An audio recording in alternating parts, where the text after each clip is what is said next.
एक मुलगी जी अंधळी असल्यामुळे तिला सगळ्यांचा खूप तिरस्कार यायचा, फक्त एक मुलगा सोडून, जो तिच्यावर जीवापाड प्रेम करायचा.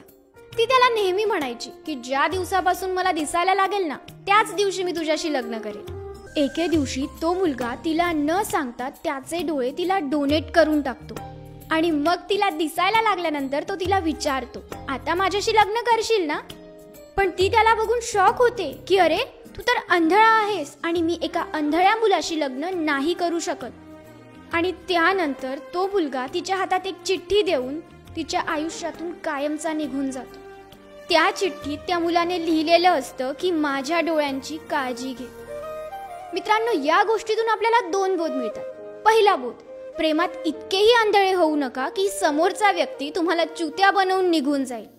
दुसरा महत्त्वाचा बोध, एखाद्या व्यक्तीशी इतकेही अटॅच होऊ नका, एखाद्या व्यक्तीला इतकाही जीव लावू नका की ज्या दिवशी तो तुमच्या आयुष्यातून निघून जाईल त्या दिवसापासून तुमचं काही अस्तित्वच उरणार नाही.